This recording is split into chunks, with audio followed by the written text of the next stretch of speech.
Hello everybody and welcome to another episode of Tech Motoring. On today's episode we're going to be taking a look at this product here. This is a level 2 mobile charger for your J1772 vehicle by NEXPOW or AVAPOW, and we're going to dive in today and take a look at this charger EVSE and see if this is something that you should be putting in your garage, in your car, for charging your vehicle. Stay tuned, hit that subscribe button, we'll be right back.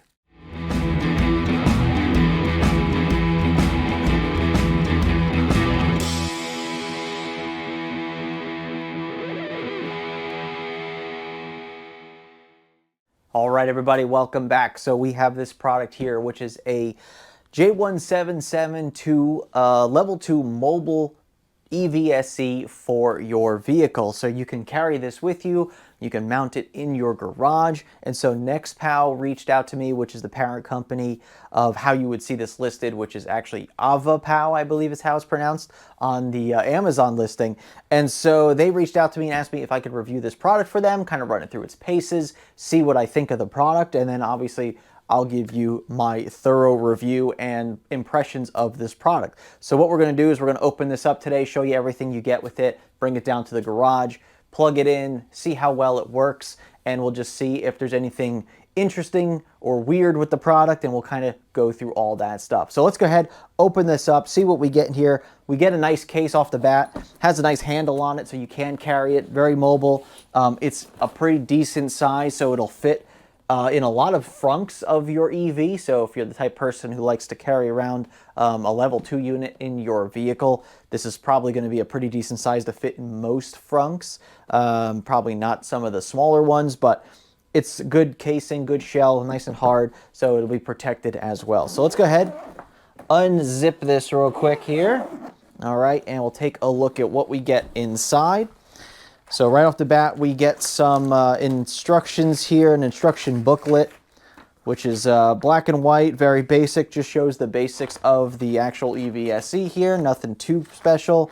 It's a pretty standard system, I would say. It's just a charger you plug in and then plug into your car.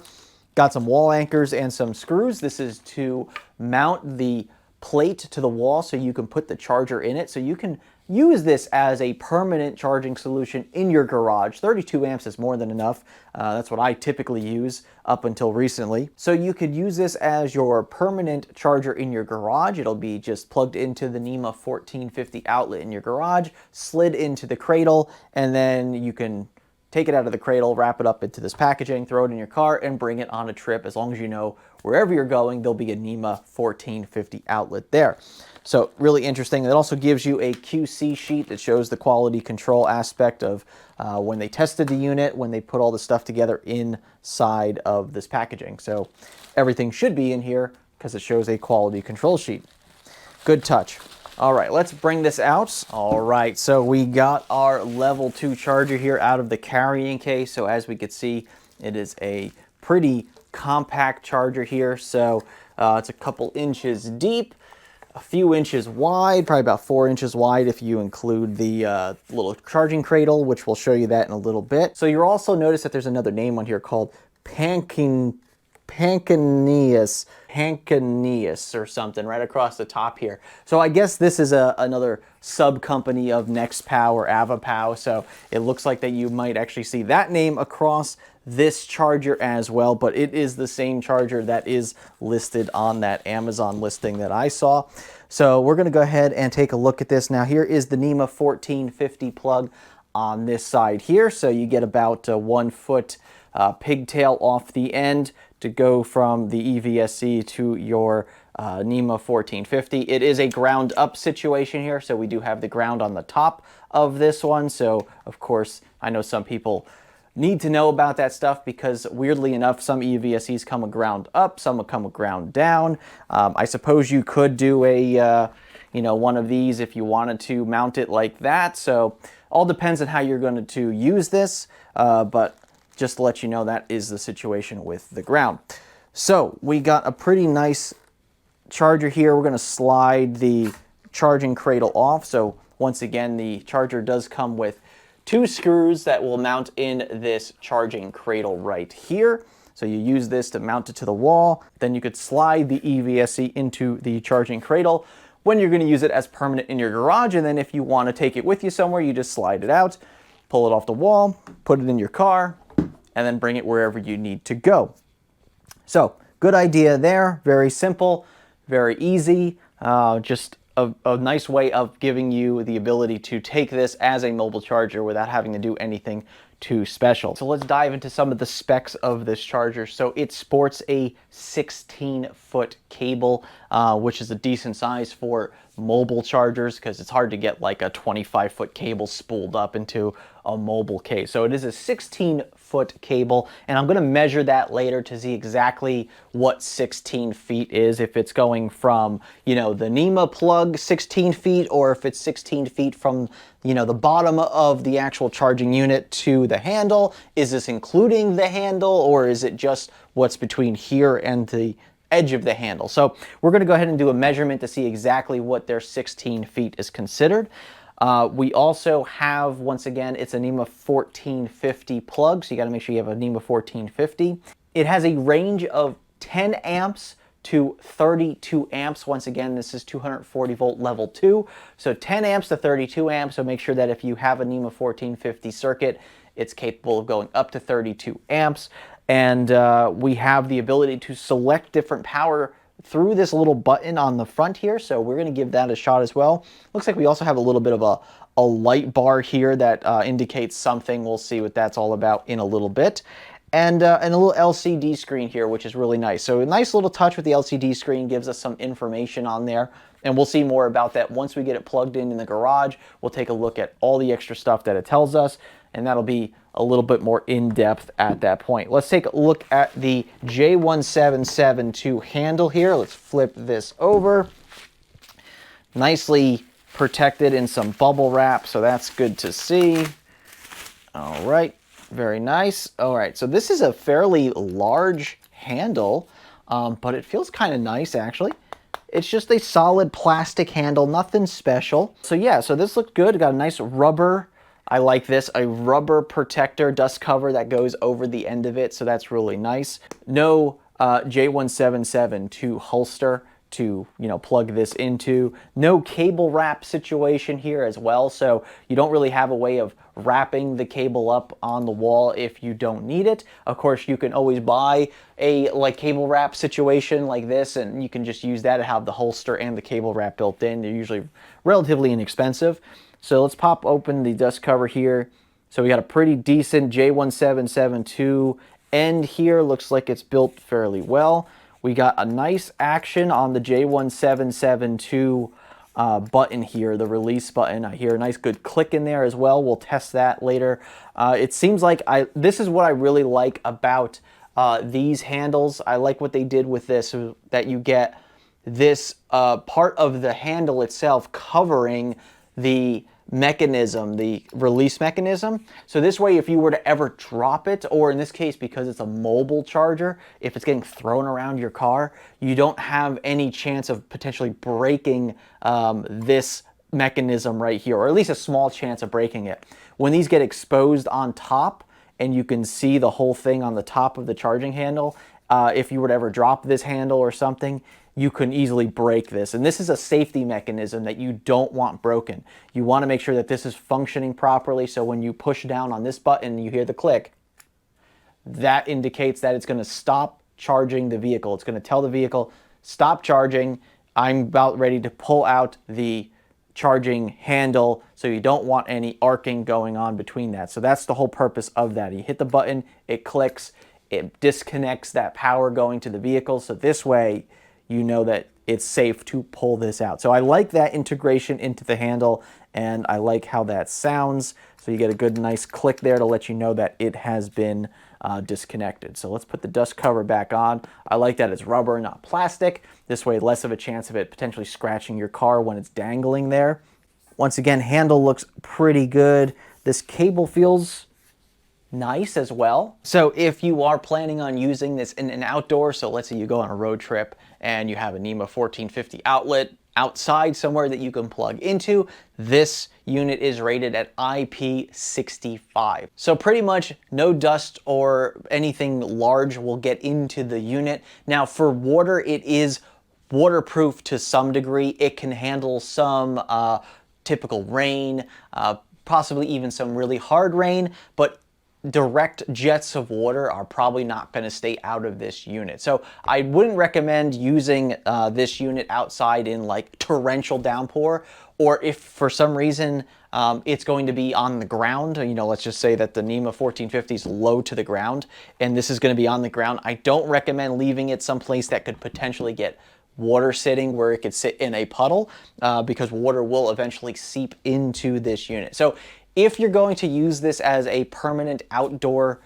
charging system, I don't recommend this one just because of that IP5 rating, the 65, the 5 is what the water is for. So I probably wouldn't recommend this for an outdoor permanent solution, but if you're going to need it for like the occasional trip and you have a place like you need to plug in and it's going to be outside for a little bit, you're going to have no problems with this. I think that's a pretty decent rating for a mobile unit. Now this product is UL listed, it's also FCC listed, which doesn't mean all that much, and it's also CE certified as well. So it does claim to have all the proper certifications. So I think we've covered pretty much everything, so let's get down to the garage and take a look at how this performs. All right, everybody, welcome down to the garage where we'll be plugging in our level 2 EVSE into the NEMA 1450 outlet here in just a moment. In the meantime, I want to kind of go over a couple things in the manual real quick just to clarify some of the things that I was talking about before. Now, it does have an operating temperature of -30 degrees Celsius to 50 degrees Celsius, which is -22 Fahrenheit to 122 degrees Fahrenheit, which is pretty standard for most charging hardware and adapters, so nothing surprising there. I did see here about the IP rating. Now, before I said it's an IP65 rating, which is the proper rating for the actual box itself. Let me go ahead and plug this in to show you. All right, so as previously mentioned, this box is IP65 rated. So it is rated for really good dust protection and decent outdoor weather protection. However, the other thing in this book that I'm seeing is that the actual J1772 connector, which is this here, is actually only IP54 rated.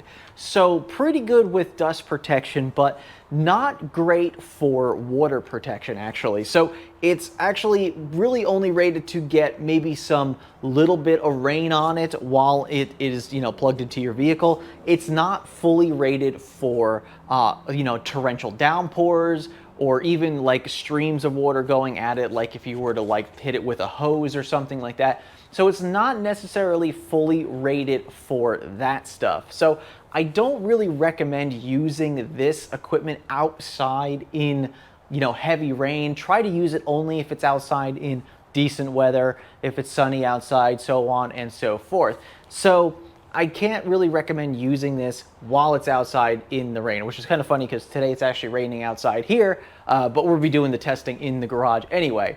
Now, I will also point out one more thing in this book while we have it open, is that on this page right here, going a little further into the book, it says, do not charge outdoors in bad weather such as typhoon, thunder and lightning, heavy rain, etc. So it does say right here in the book to not use this outside in heavy rain. So if this is supposed to be an outdoor solution for you, or if you're even going to temporarily use it outdoors, you don't want to use this outside in the rain. And I know it says heavy rain, but just assume all rain at that point. All right, now that we've gone ahead and talked about all that stuff, we're going to go ahead and get this turned on right now. We're going to see the display, see what gets shown on the display. We're going to see the type of information. We can see what the button does. It changes the amperage for us. And then we're going to go ahead and plug it into a vehicle for several hours. We're going to use the full 32 amp maximum that it claims to do. And we're also going to do temperatures. So we're going to do temperatures of this unit. We're going to do temperatures of the handle, temperatures of this cable at multiple spots, and we're going to see if we get any weird discrepancies. So it's just about 70 degrees outside today. It's not very hot, but we're going to see if we see any major temperature swings from this unit or these cables, you know, during the course of a charging session at 32 amps. Let's go ahead and turn it on, flip the breaker, look at the screen, see what we get, and we'll go from there. All right, so we got power to our unit now. We see that it is turned on. We have a blue light here on this, which just means that it's waiting for a connection. We see on the screen here, we shows internal temperature, which is really nice. I do like that feature. So right now it's showing 21 degrees Celsius. And then we'll take a look at that over the course if it's charging to see if we get any issues with this unit overheating at all. We also see kilowatt hours. It looks like we have time, amperage. We see voltage. Voltage is actually working right now, 241, 244 volts, depending on fluctuation. And so we get a lot of cool information on here, which is neat. Now, right now it's showing 16, oh, now it's at 24. So I think I might have accidentally bumped this. Yes, so this is how you change your amperage setting on the EVSE here. So this little button right here, it's a touch sensitive, it's not an actual click button. And as we can see here, we are at 10 amps. We hit it again, let's do that, 16 amps. We'll do it again, 24 amps. And then one more time gives us 32 amps. And so we have now that full spectrum. Only charge as fast as you need, not as fast as you can, because there's no reason to really charge at full blast all the time, especially like if you're charging overnight. Less stress on all your equipment. So let's go ahead and get this plugged in and see how well it charges. Now, before we do that, I do want to talk about the length of the cord. Now, before we said that this has a 16-foot cord. That's what it's claimed. Now, from this point here to about this point of the charger, you're looking at about 14 feet, a little bit more than 14 feet. It's actually giving you that 16-foot number from the plug all the way to the end of this adapter. Now, depending on where you're charging or how you're going to charge this, that extra foot and a half may actually make a difference for you. Now, this is in the back of my garage, roughly the back corner. So if I were to try to go to the opposite corner of my garage, this will not reach. This will reach to the front of my garage if the charger was on this side, but it may not work on the other side of this two-car garage. So anyway, let's go ahead. We're going to stretch this across the garage, plug it into our Mustang Mach-E, which is going to be our test vehicle, and we'll see how well it charges. All right, now I went ahead and moved our car a little closer because as we can see here, that is our charger up on the wall, and right over here is our vehicle. So I do have to stretch it a little bit. It would have almost reached on the other side, but it was getting a little bit too tight in my opinion, so I didn't want to pull it too much. So let's go ahead. We're going to get the dust cap off of this charger, and we're going to go ahead and plug it into the vehicle. All right, that felt pretty good going into the vehicle.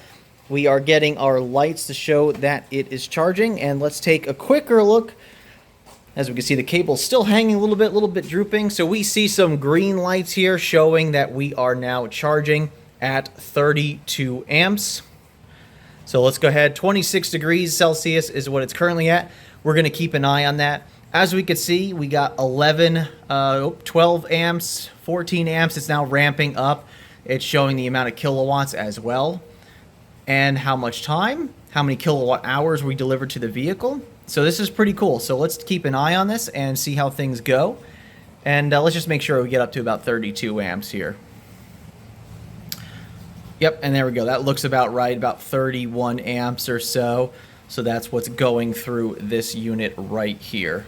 And also, let's get some baseline temperatures here. Let's just take a shot at the NEMA plug. This is showing about 67 degrees. Let's take a shot in the middle of this cable here. That is about 67 degrees as well. Let's just take a couple shots on this unit here. 68. That's about 69. Let's go to the end of the plug. About 67. That's pretty good. And now last, let's just take some shots here. And let's see. About 68 here. That's close to 70. Might be because I was holding it before. And about 67 on the edges of the charging handle. All right. All right, so there we go. So we are charging up the vehicle now. We are getting our full 32 amps, or this is showing about 31 amps on the screen here. So we are delivering that to the vehicle at the moment. We're going to give this a couple of hours. We're going to see how well it charges. We're going to double check temperatures here. And so we got the car plugged in. It seems to be charging perfectly fine. So we're going to come back, hopefully when it slows down raining outside, and we'll talk about our findings and we'll see how everything is holding up. All right, everybody. Well, you join me back here now about 2 hours after we started this process of charging the vehicle. So it has been successfully charging the vehicle now for those full 2 hours. No interruptions, no issues, nothing at all. So now what we're going to do is, while it's still charging, we're going to go ahead and take some temperatures of what we see here. So what we did before, the plugs, the cables, the unit, and just get an idea of how much the temperature has increased over the course of those 2 hours. See if anything is a little bit out of the ordinary or if everything seems to be within reason. So let's take a look at that. All right, so let's go ahead and take some temperatures now. So I think we were ranging somewhere between 67 and 70 degrees between this entire run. So let's go ahead and get some temperatures here. So it looks like at the plug, we are at about 81 degrees, 82 degrees. That should be okay. Let's hit the middle of this cable here. About 83, 84 almost there. Looks like it's changing a little bit as we move, but yeah, about 83, 84, pretty good. Let's take some temperatures of the unit now. Unit is getting a bit high on temperature. At least up there, it appears to be a little bit higher. According to the temperature inside the unit, we're looking at 44 degrees Celsius. So a little bit warmer than what we're getting on the outside here, but well within the spectrum of what it's capable of doing. So as we're going down the unit, we are losing temperature, so that means that most of that temperature is at the top here where it comes into the unit. Just out of curiosity, let's get some of the back of the unit here. About 86 degrees, 89 degrees, so it's a little bit warmer on the back of the unit here. And so let's go ahead and shoot this cable here. So the cable looks pretty good, about 80 degrees, so not too bad at all. Once again, comparing it to this cable that's up here, about 80 degrees roughly as well. So not much difference between those cables and this cable here. 77, 78, looks like it's getting a little bit cooler. So let's go ahead and find our way over to the vehicle side now. And let's go ahead and shoot the cable here, which we see is about, let me get on there, about 80 degrees as well. So pretty consistent throughout. As we come up onto the handle, we're going to see in the 70s. That's pretty good. Really good. We're getting closer to the vehicle. It looks like it's going to get a little bit warmer. Yep, now we're starting to see about 80, 83 degrees for a second there. So that's looking pretty good. 83, 84. Yeah, so nothing out of the ordinary. Let's go ahead and just do a quick touch test here. Yeah, and I kind of feel those warm spots right about here. But honestly, it's not hot. It's not anything I would be concerned with. The handle feels nice and cool. I'm not really getting any hot spots anywhere in this area, so that's really nice to see. And yeah, let's go ahead and recap. All right, so what we have here is a 2-hour charging session, so it looks pretty good. It looks like it's been charging the car. Temperatures seem to be in line. Let's go over some of the statistics. So we were charging at 32 amps the entire time. It is currently at 44 degrees Celsius. We are charging about, well, 30 and a half is what its actual amperage is, or at least that's what it's claiming to be. 32 amps is what we set this charging unit at. 7.2 kilowatts is what that equates to be. Just over 2 hours, and we've delivered a little over 15 kilowatt hours of energy to the vehicle in that 2 hours. So really good. It doesn't look like it ramped down at all during this process, so it looks like we didn't have any overheat or throttling of that power, so it looks like everything was being delivered. So looks pretty good so far. I think what we're going to do at this point is we're going to use this equipment over the course of the next week or so, and we're going to see how it does during that time. And unfortunately, I don't have a way of hanging this up right now, so I'm going to have to find a way to hang this cable up so it actually is a little bit neater here. And we'll come back to you in a little bit, and we'll kind of give you an update on everything and how it's going. Okay, everybody, well, you join me back now about 1 week after I've used the AVAPOW Level 2 mobile connector in my garage, and I've been using it every single day with my vehicles. I've tried the different amperage powers. I tried the slowest power. I've tried the fastest power. It seems to be working very well as intended. The J1772 handle here works very well. I haven't had any issues with it. I think it's functioning perfectly fine. I haven't had any issues with heat from this product, which is nice as well. A couple things I wanted to go over first before we end the review. Now, it is a UL certified product, so it is been tested and certified by UL for safety. So that's really good to see. Usually I like to see products with that certification because that's really important when it comes to buying products. You want to make sure that they are certified by a third body to verify that the product is being built with the proper stuff internally. So that's really good to see. And I did actually request from the AVAPOW company a copy of the UL certification, and they were very glad to share that with me and show me that it has been certified. So that was really cool to see. I'm glad that they were able to give me that information to verify that their listing is not incorrect. So really cool to see, really nice charger. I think it works well for a mobile charger. You can leave this in your garage as a permanent charger. You can mount it to the wall. It works fine. If you need to take it with you, slide it out of the cradle, put it in your car, bring it with you, or you could just leave this one in the car. If you could just find a NEMA 1450 plug wherever you're going, you can charge up pretty quickly at 32 amps. Not too bad, you know, 7.5 kilowatts of energy. That'll get you quite a bit of energy in a short amount of time. And so as a mobile charger, I think this works really well. And as a permanent charger, it could work well as well.